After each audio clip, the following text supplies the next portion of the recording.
Paz do Senhor, meus irmãos, graças a Deus. Hoje, nossa lição de número 2, o nosso tema é João Batista preparando o caminho. Nós sabemos, meus irmãos, que João Batista foi aquele que preparou o caminho do Senhor, como fala em Malaquias, e também como nós vamos ver aqui na lição de hoje. João Batista, ele pregou o arrependimento, e exatamente isso foi que Jesus veio também trazer para nós essa consciência de arrependimento.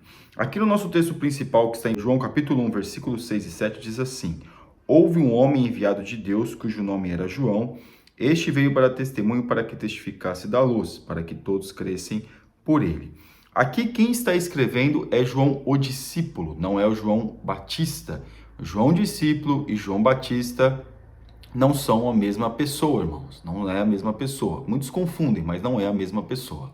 João Batista foi o profeta, o último profeta que falou acerca de Jesus, que falou acerca do Messias, que pregou, que anunciou a Cristo. E nós vemos aqui que João, o discípulo, está testificando, está trazendo à memória, está escrevendo acerca quem era João Batista. E vai falar acerca do nascimento, e vai falar acerca de tudo aquilo que aconteceu ali naquele dia. Aqui no nosso resumo da lição, João Evangelista nos apresenta João o Batista, que veio dar testemunho de Jesus. João Batista veio testificar acerca de Jesus. E aqui agora no nosso texto bíblico, João capítulo 1, versículos 6 ao 8, versículo 15 e 16 e versículo 24 ao 27, diz assim, versículo 7. Este veio para testemunho, para que todos testificassem da luz, para que todos crescem nele. Não era ele a luz, mas veio para que testificasse da luz. Ou seja, João Batista, ele veio como ele se apresenta, né? Ele faz a obra de um servo de Jesus. João Batista é um servo de Jesus. Ele faz a obra do Senhor, ele prega, e alguns ainda defendem que Jesus, provavelmente eles tinham a diferença de idade de Jesus para João Batista era de meses, como a gente vai ver na lição, era de meses. Mas mesmo assim, meus irmãos, Jesus, ele ouvia, alguns defendem que Jesus muitas vezes ouvia os sermões de João Batista. Então também nós vemos aqui que João Batista, ele estava anunciando a Cristo, e provavelmente o próprio Cristo estava ali ouvindo João Batista. No versículo de número 25, perguntaram-lhe e disseram-lhe: Por que batizas, pois tu és o Cristo, nem Elias, nem o profeta? João respondeu-lhes dizendo: Eu batizo com água, mas no meio de vós está um que vós não conheceis. É aquele que vem após mim, que foi antes de mim, do qual eu não sou digno de desatar as correias das sandálias. Ou seja, que vem após mim, que é antes de mim. Ou seja, Jesus já era, no Antigo Testamento, o Cristo. Jesus já era Deus. Antes de Jesus encarnar em homem, Jesus já era Deus. E nós vemos aqui uma coisa interessante acerca do batismo. João Batista não está anulando o batismo nas águas, e sim complementando acerca do batismo, né, que nós conhecemos como o batismo do Espírito Santo. Então nós vemos aqui, meus irmãos, também há muita questão, essa questão do batismo, porque João estava batizando, né, nas águas. Mas eu vou falar isso no decorrer da lição. Na nossa introdução, nessa lição dessa semana, veremos a fundamental importância do testemunho para a implantação e expansão do reino de Deus.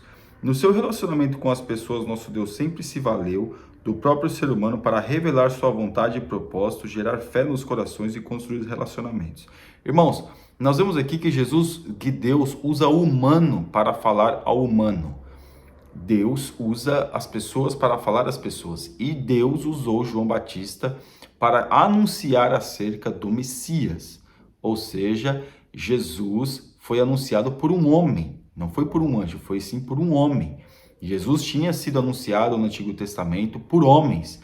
E nós vemos que Jesus, que Deus, ele traz essa memória, ele faz com que nós mesmos testifiquem acerca do seu Filho, testifiquem acerca de Jesus Deus, mas nós somos homem. O que nós temos que fazer é melhorar o nosso conhecimento, assim como João Batista também fez.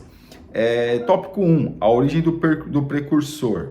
Parte 1, das montanhas de Judá.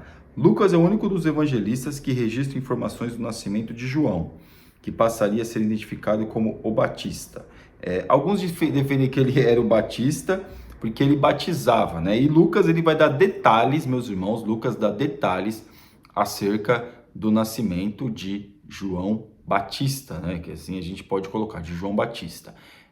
Lucas não era um discípulo de Jesus, Lucas era um médico e também, isso aí é evidente que ele também era um historiador, ou seja, para ele colher essas informações a qual ele tinha de João e todas as coisas que aconteceu, ele sim teve que pesquisar, ele teve que correr atrás, ele teve que ver e averiguar as informações, os fatos, para ver se realmente tinha validade. E nós vemos aqui que ele dá todos os detalhes acerca do nascimento de João, acerca da visão de Zacarias, acerca do nome. Então, Lucas vai dar detalhes.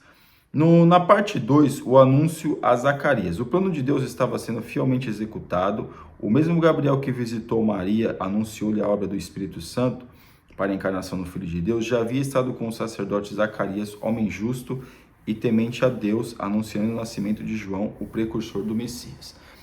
Todo mundo conhece a história. Zacarias entrou no templo porque ele era sacerdote, não era sumo sacerdote, era sacerdote.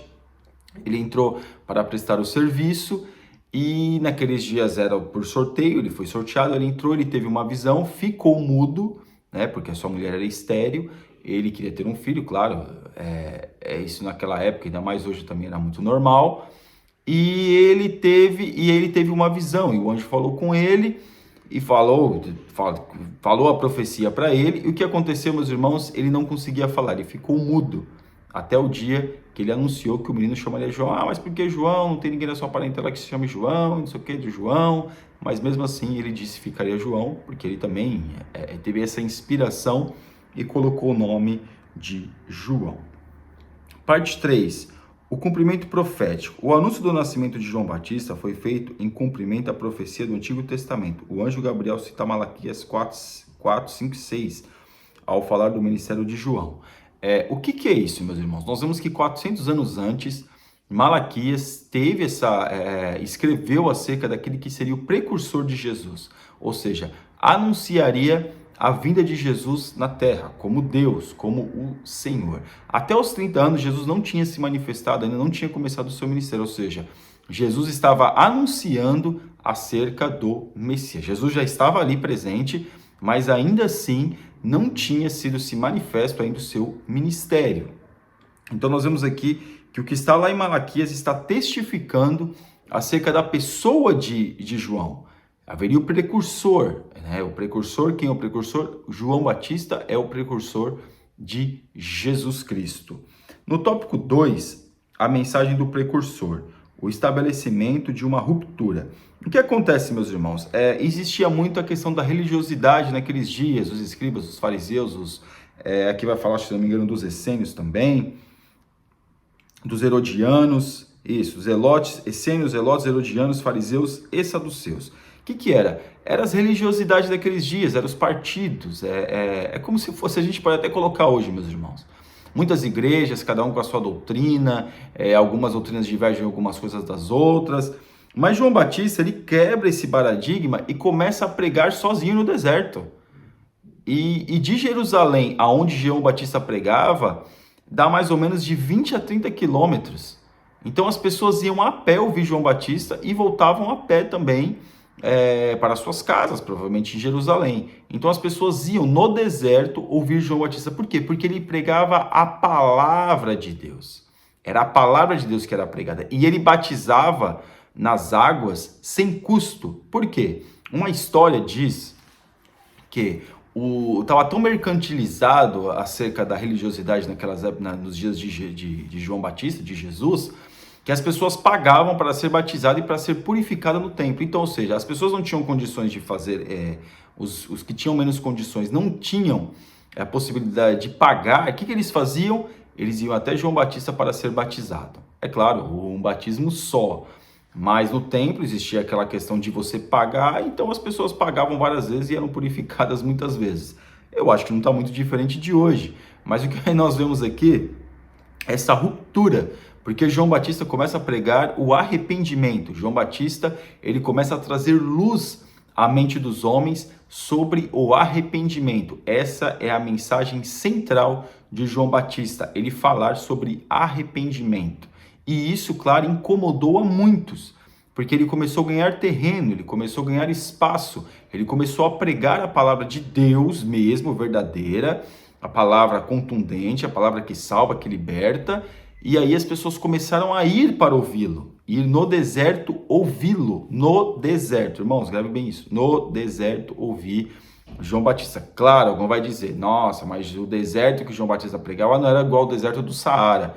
Claro que não, meus irmãos, mas a distância que eles percorriam para ouvir João Batista era grande. Então nós vemos que esse homem era cheio do poder de Deus, cheio da unção do Espírito Santo. Um enviado de Deus, parte 2. A autoridade de João Batista decorria de ele ser um enviado de Deus. Foi escolhido desde o ventre e preparado na escola divina. João Batista, meus irmãos, ele aprendeu na escola do deserto, comia mel silvestre, gafanhoto e mel silvestre. Então João Batista, ele aprendeu na escola do deserto, na escola das dificuldades, na escola das situações difíceis. Ele nunca foi aclamado por nenhuma dessas religiões. Pelo contrário, eles começaram a ser oposição a João Batista. Mas o que é interessante aqui é que Deus preparou João Batista. Deus sempre prepara as nossas vidas para uma missão específica. O que nós temos que fazer é dar lugar para Deus, para Ele nos moldar, para Ele fazer a obra em nós, para Ele agir em nossas vidas, para que a sua vontade e aquilo que Ele quer fazer se concretize. Na parte 3, uma mensagem contundente. João Batista pregava o arrependimento para perdão dos pecados. A mensagem de João Batista era simples, meus irmãos, simplíssima.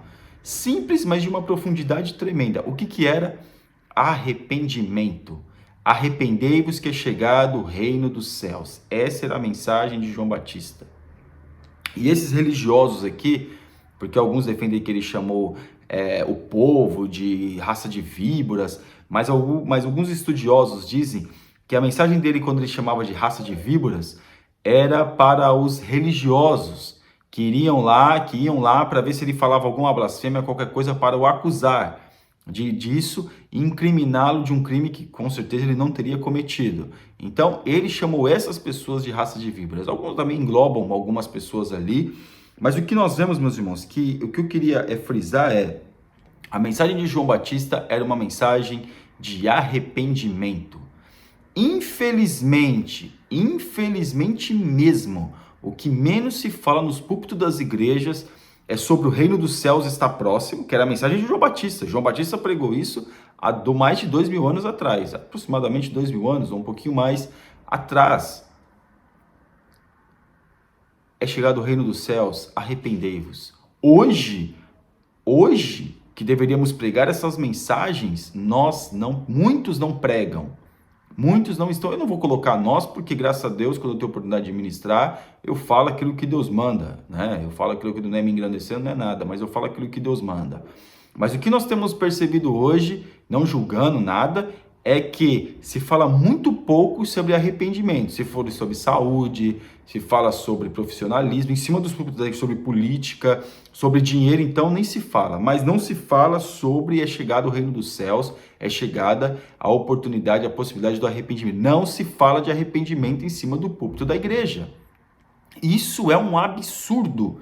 Não pregar sobre arrependimento para as pessoas. As pessoas, nós precisamos, aí eu concluo, nós precisamos ter consciência do nosso pecado. E às vezes, meus irmãos, é assim mesmo. Às vezes o irmão vai lá, prega, a gente sente a presença de Deus, Deus fala conosco aquilo que Deus já... Não, Deus fala não, Deus já testifica aquilo que já está falando conosco há muito tempo sobre o nosso pecado, para que nós venhamos nos arrepender dos nossos erros. Mas hoje não se fala sobre isso em cima do púlpito da igreja. Arrependimento é muito duro, a pessoa está cansada e não sei o quê. Temos que pregar arrependimento, temos que voltar às essências do evangelho e pregarmos o arrependimento. No tópico 3, o verbo, o pregador e a pregação. O último dos profetas do Antigo Testamento. O último, né? O profetismo sempre faz parte da ação de Deus na revelação de sua vontade e propósitos para a humanidade, especialmente ao povo de Israel. Como já vimos, João foi o último representante deste ministério no Antigo Pacto. O último profeta, meus irmãos. O último ofício de profeta. Nós já tivemos a lição sobre profetas maiores e menores.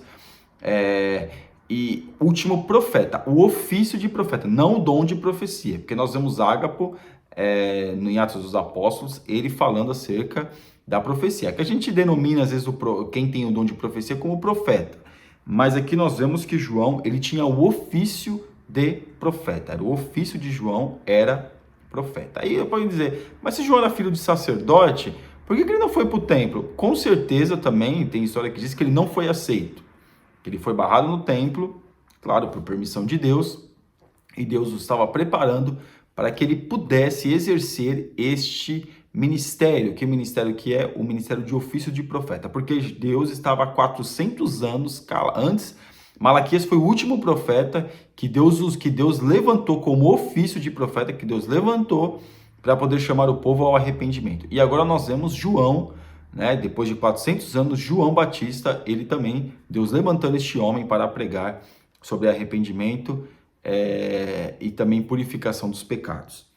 Na parte 2, a importância da pregação. João Batista foi enviado para dar testemunho de Jesus, o verbo encarnado, para que crescem por ele. É muito interessante isso, meus irmãos. É muito interessante mesmo. Por quê? Porque a mensagem de João Batista era Jesus. Ele não citava, olha, vai vir Jesus, não, vai vir o Messias. Eles entendiam o Messias. Mas ele sempre falava de Jesus, ele sempre falava do Messias, daquele que seria enviado, daquele que faria, restauraria todas as coisas. E hoje não se fala sobre Jesus. Parece que se fala sobre tudo em cima de um púlpito de uma igreja, menos sobre Jesus, menos sobre o amor de Jesus, menos sobre o propósito da morte de Jesus. Não se fala. Mas aqui nós aprendemos que João, ele pregava sobre Jesus. Se nós, meus irmãos, se nós formos pregar no Antigo Testamento qualquer passagem bíblica, qualquer uma delas, vai citar Jesus, não tem jeito, a Bíblia toda nós citamos a respeito de Jesus. Na criação nós citamos Jesus quando teve encontro com Abraão, nós citamos Jesus em todas as passagens bíblicas, meus irmãos. Jesus está em todas, mas muitos têm tirado Jesus de cena e colocado a si mesmo, que é aquilo que nós vamos falar agora. Parte 3, o perigo do estrelismo. Para muitos, a pregação tem se transformado em uma carreira rumo ao estrelado, ou seja, para a pessoa ser a estrela, ela tira a estrela maior, que é Jesus, que é o Deus Todo-Poderoso, o dono das estrelas, dono da vida e dono de tudo, para poder colocar ele. É interessante isso, né? A pessoa exclui Jesus e coloca ele mesmo. Fala de Jesus, porque dá ibope, né? Mas, porém, o interesse dele é que as pessoas vejam o evangelho dele, não o evangelho de Cristo, não o evangelho do Deus Todo-Poderoso. E isso é um perigo muito grande, porque hoje tem muita estrelinha, meus irmãos, até alguns brincam, né, estrelinha de Jesus, tem muita estrelinha, tem muito aqueles que se acham muito pregador, que, não me toque, não me rele, não sei o quê. Irmãos, a gente não estamos julgando o comportamento de ninguém, cada um faça o que quiser. Eu não posso julgar a pessoa, mas o comportamento, né, a gente pode ver sim. Agora a pessoa pode se arrepender e ir para o céu, mas o comportamento nós temos que ter noção que aquele comportamento não faz parte do evangelho, não é de Deus. Deus não se agrada disso. Quem tem que aparecer no culto, numa pregação, é Deus, não é a performance do pregador, não é a eloquência do pregador, não é a dicção do pregador, não é a oratória do pregador, não. Quem tem que aparecer é Jesus. Mesmo que as pessoas falem, olha, você fala muito bem, né? Mas o que importa é que as pessoas entendam na mensagem acerca de Cristo, acerca do Deus Todo-Poderoso. Amém? E aqui para nossa conclusão, João Batista exerceu fielmente seu ministério, tendo cumprido integralmente a vontade de Deus em sua vida. Deixa-nos o exemplo de quão importante é compreender e aceitar o que Deus espera de nós, para que nossa vida seja a plena expressão de sua vontade. João Batista testificou de Cristo como seu precursor, que sejamos testemunhas do seu poder salvífico e de seu reino eterno, que não tarda a se manifestar. Então nós temos que continuar buscando a Deus, assim como João Batista está nos alertando. Nós vemos a mensagem de João Batista e ele está nos alertando acerca do Cristo, acerca do Deus Todo-Poderoso. Amém? Você ainda que não é inscrito no nosso canal, meu irmão, minha irmã, você está convidadíssimo a se inscrever e que Deus te abençoe em nome de Jesus. Deus abençoe.